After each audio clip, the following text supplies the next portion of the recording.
Енді Қазақстанда қазір діни осындай секталардың көсемдері саяси күреске келе жатыр. Жаңағы Бекболат және оның командасындағылар депутаттыққа түсіп жатыр. Ал жаңағы сопылардың кезіндегі күшкі болған Абзал Құспандар депутаттыққа түсіп жатыр.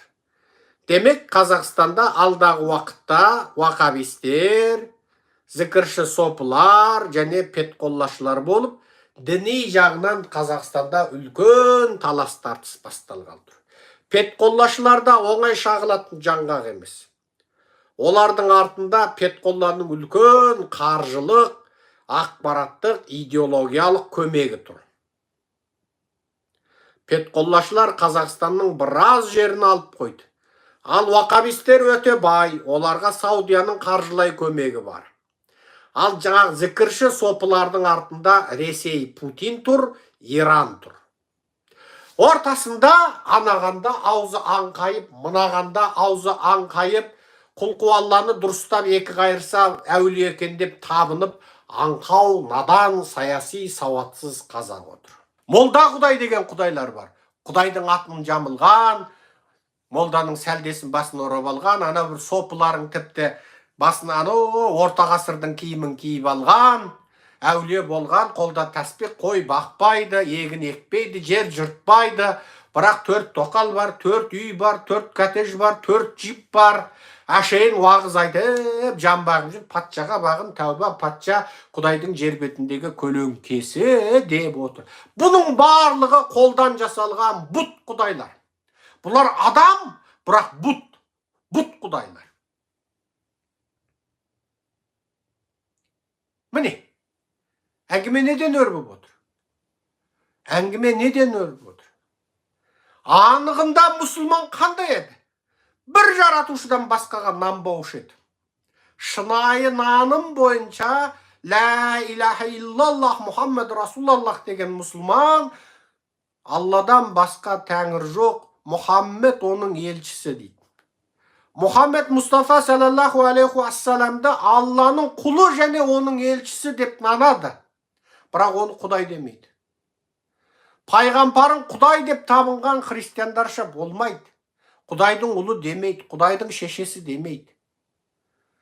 Сол мұсылман қазір бәрі буддист болып кете жаздап отыр. Неге?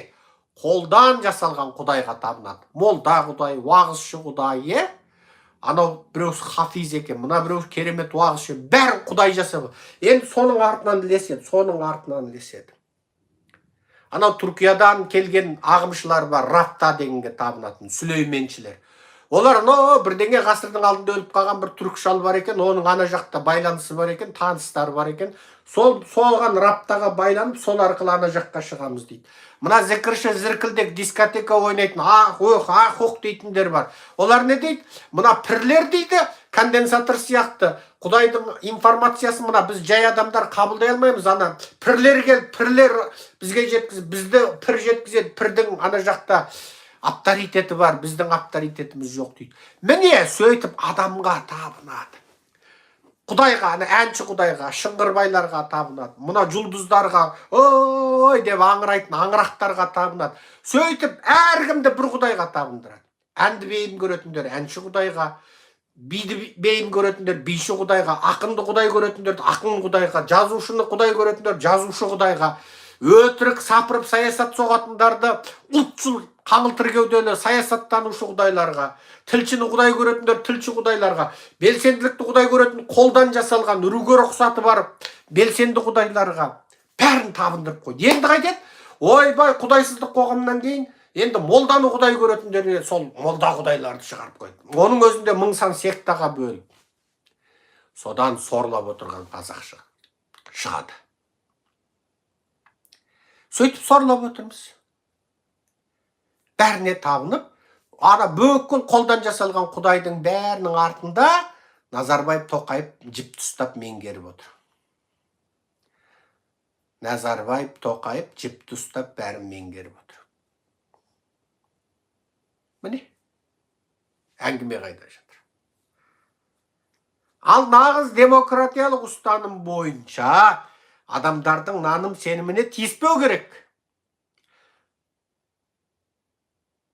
Адамдардың наным сеніміне тиіспеу керек. Кім қай құдайға сенеді өзі білу керек. Қандай сенеді өзі білу керек. Бейсенбіде 100 грамм ішіп алып, жұмада мешітке барып, сенбіде еврейдің синагогасына барып, жексенбіде христианның шіркеуіне барып, дүйсенбіде буддистің бұтханасына барып, сейсенбіде қайтадан 100 грамм ішіп, бейсенбіде дейін басын жазып, жұмада қайтадан мешітке барып жүре беру әркімнің өз еркі. Діни наным сенімге еркіндік. Бірақ біздегі Қазақстандағы діни наным сенімнің бәрі биліктің халықты алдайтын, арбайтын, әрқайсына қолдан сенім жасап беріп, әнші ол әнші, мынау биші, мынау саясат. Тек менің билігіме, менің диктатурама тиіспе, жаза бер. Менің диктатурама тиіспе, аңырай бер. Сахнаның бәрін саған берем, телевизордың бәрін саған берем. Бүкіл халық ана жерден, алманы қалай егеді, бидайды қалай баптайды, мынау сапалы жаңағы сүт шаруашылығын қалай дамытады. Жоқ, бүкіл ұлттық арнаны қарасаң да композиторға журналист сұрақ қойып отырады. Мына сіз мына әнді жазғанда қандай ойда болдыңыз? Міне, қазіргі 5 жыл оқыған журналист, сіз 5 жыл оқыған журналистке сіз мантыны жақсы көресіз ба, палауды жақсы көресіз ба деген сұрақ қояды. Оның бірінші сұрағы. Міне, халықты әбден сапасыздандырып, әбден құртып, бүкіл Қазақстанда бір теле арна бар ма, халықаралық саяси сараптама жасайтын бір теле журналист бар ма? Халықаралық саяси сараптама, тарихи нанымдық, танымдық сараптама жасайтын бір теле журналист бар ма? Бүкіл халықты надандастыру, көзін көлегейлеу. Ең соңында айландырып кеп, Назарбаев, Тоқаев деген құдайға құлшылық жасауға, Назарбаев, Тоқаев деген құдайға құлшылық жасауға алып келу. Біздің мақсатымыз тұтас қазақ халқын ақпараттық, танымдық, нанымдық тұрғыдан көзін ашу, ағарту. Біздің мақсатымыз осы. Халық шын мәніндегі жаратушының өзі жаратқан қалпында бір жаратушыдан басқа ешкім келген нанбайтын, ешқандай қолдан жасалған құдайларға нанбайтын, жаратушы берген ілімге, білімге сүйене отырып, өзінің тәуелсіз көзқарасымен өмір сүретін қазақ болғанда ғана ол қазақ қолдан жасалған құдай президенттерге, қолдан жасалған құдай молдаларға, қолдан жасалған құдай әншілерге, қолдан жасалған құдай уағызшыларға нанбайтын болады. Себебі ол бір жаратушының ғана пендесі, ал қалғанның бәрін сен де мен сияқты адамсың дейді.